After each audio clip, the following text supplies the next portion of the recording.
Hello everyone, welcome back. और आज के इस वीडियो में हम लोग देखेंगे कि कौन सा ऐसा सेक्टर है जो आईपीओ लेके आने वाला है। और ये बहुत ही दमदार आईपीओ होने वाला है। इसके बारे में बातें बहुत दिन से हो रही है और अभी तक ये आईपीओ आया नहीं है। तो देखते हैं, चलिए आईपीओ की सीरीज़ में ये हमारा नेक्स्ट वीडियो है। सबसे पहले देख लेते हैं कि हम लोग क्या क्या कवर करने जा रहे हैं इस वीडियो में। तो हम लोग कवर करेंगे बजाज एनर्जी के बारे में। बजाज आईपीओ का बजाज एनर्जी का आईपीओ आने वाला है। और इस पर्टिकुलर आईपीओ में हम लोग सबसे पहले देख लेंगे कि ये कंपनी करती क्या है, इस कंपनी का कोर बिजनेस क्या है, इस कंपनी का फंडामेंटल्स बाद में देखेंगे। पहले देखेंगे कंपनी क्या करती है, कंपनी कौन कौन से सेक्टर में, कौन कौन से लोकेशन में अवेलेबल है और इसके यूज़र्स कितने हैं। ये सब चीज़ को कवर करने के बाद हम लोग देखेंगे कंपनी का लेटेस्ट जो न्यूज़ एंड अपडेट है, क्या निकल के आ रहा है और किस चीज़ में कंपनी आने वाले टाइम में एक्सपेंड कर सकती है। उसके बाद हम लोग देखेंगे, लेट्स से ये कंपनी का बहुत ज़्यादा प्रीवियस रिजल्ट नहीं रहा है, तो प्रीवियस रिजल्ट को देखने के बाद हम लोग देखेंगे कंप्लीट एनालिसिस, फंडामेंटल एनालिसिस। तो चलिए शुरू करते हैं बिना किसी देरी के। सबसे पहले देख लेते हैं ये कंपनी करती क्या है। तो कंपनी पावर प्रोजेक्ट में काम करती है। पावर प्रोजेक्ट में अगर हम लोग बात करें तो ये सबसे एक्सपेंडेड वे में इसलिए है क्योंकि ये उत्तर प्रदेश का जितना भी पावर कंजप्शन है, उत्तर प्रदेश एक बहुत लार्जेस्ट एरिया है हम लोगों के पास। और इंडिया में एक सबसे लार्जेस्ट, लाइक एरिया वाइज में अगर देखा जाए तो उत्तर प्रदेश सबसे फर्स्ट आएगा। और उसमें अगर देखें तो leading ways of like power generation का काम करते हैं। और इसमें लाजपत पावर जनरेशन कंपनी जो है, वो इनकी सब्सिडरी है बजाज ग्रुप की एंड ऑपरेटेड। और ये जो है 660 मेगावाट का एनर्जी जनरेट करती है। इनके पास 3 पर्टिकुलर प्लांट्स हैं जिसमें ये ऑपरेट करते हैं। और अगर यही तीनों कंबाइंड कर लेंगे तो इनकी जो फुल कैपेसिटी है वो ऑलमोस्ट 1980 मेगावाट्स का है, जो कि बहुत बड़ा लाइक जनरेशन है।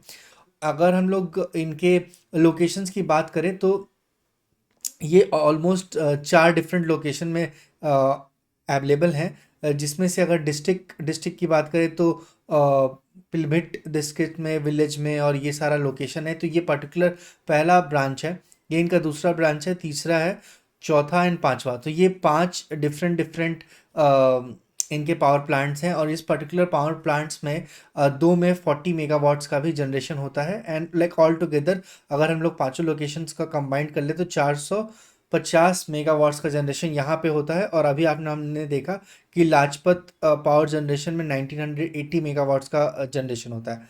और ये अगर आप देखेंगे, गौर करेंगे, तो ये पांचों के पांचों प्लांट्स उत्तर प्रदेश में हैं, जो कि मतलब मेनली जो उत्तर प्रदेश के का जो भी पावर जनरेशन का कंजप्शन है वो ये फुलफिल करते हैं। तो इनका ये फिक्स्ड कंजप्शन है, जो कि हर वीकली आना ही आना है। मतलब ऐसा नहीं है कि कंजप्शन इनका जो यूज़र बेस है या जो कंजप्शन है वो फिक्स्ड रेट रहता है। एंड ये इनोवेशन एंड सस्टेनेबल एनर्जी पे भी काम करते हैं, जो कि एक बहुत अच्छा है। आने वाले टाइम पे कंजप्शन बहुत हाई रहेगा। तो जैसे हम लोगों ने बात किया, लाजपत का एक प्लांट था और उत्तर प्रदेश के 4-5 प्लांट्स थे।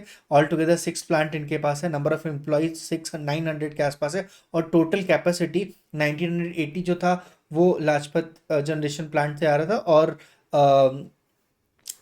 450 के आसपास का जो जनरेशन था वो ललितपुर पावर जनरेशन कंपनी जो है थी, वो 1980 का ललितपुर पावर जनरेशन कंपनी थी।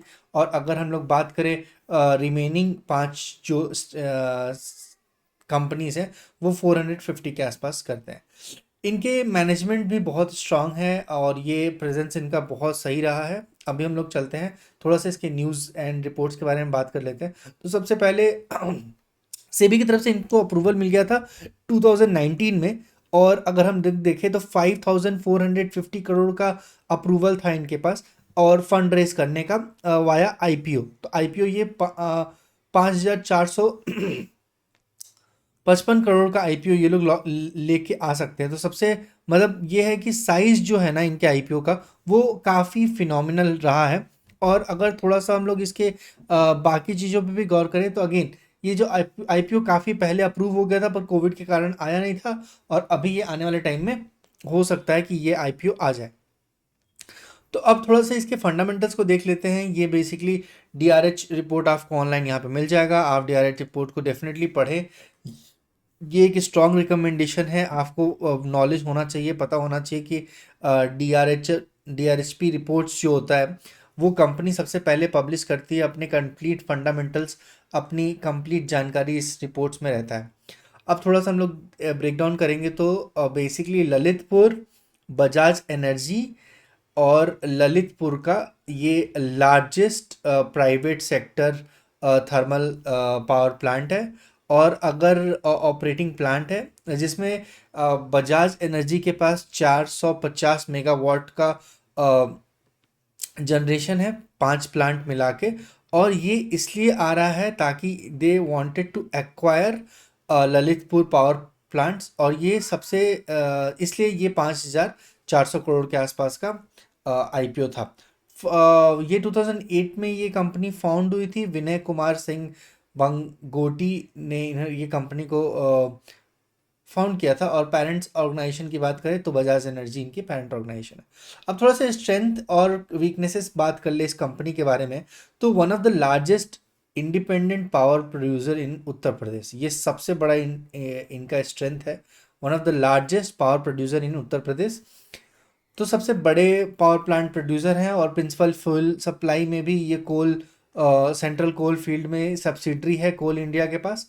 और अगर हम लोग बात करें वेल पोजिशन्ड, मतलब अगर उत्तर प्रदेश की कंप्लीट कैपेसिटी को, ये डिमांड को ये फुलफिल करते हैं, एंड कंप्लीट अगर कैपेसिटी की बात करें तो वो काफ़ी ज़्यादा है, 2,430 मेगावाट्स का कंप्लीट कैपेसिटी है। अब हम लोग थोड़ा सा इसके पीछे का रिस्क देख लेते हैं कि क्या रिस्क है अगर हम लोग इस आईपीओ में लगाते हैं, या आगे चल के अगर इसके आईपीओ लॉन्च होता है तो रिस्क है कि most of the income like directly electricity sale से आती है और उत्तर प्रदेश से ही आती है।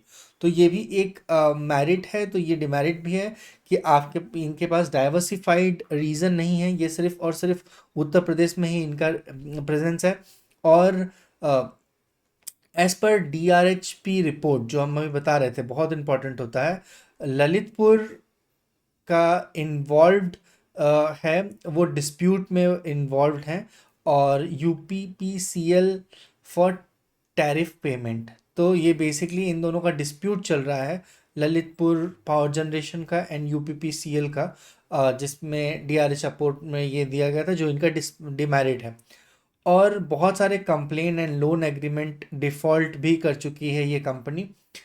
फ्यूल सप्लाई की अगर बात करें तो वो एक रिस्की फील्ड होता है, कल को अगर मान लीजिए इनको रॉ मटेरियल नहीं मिलेगा, फ्यूल नहीं मिलेगा, तो ये सब्सिडरी सिर्फ कोयल पे जनरेट नहीं कर सकती है। तो ये डिपेंडेंट है कोल इंडिया के प्राइसिंग पे, डिपेंडेंट है कोल इंडिया के पास से इनके पास रॉ मटेरियल आता है, तो ये डिपेंडेंट है वहाँ पे।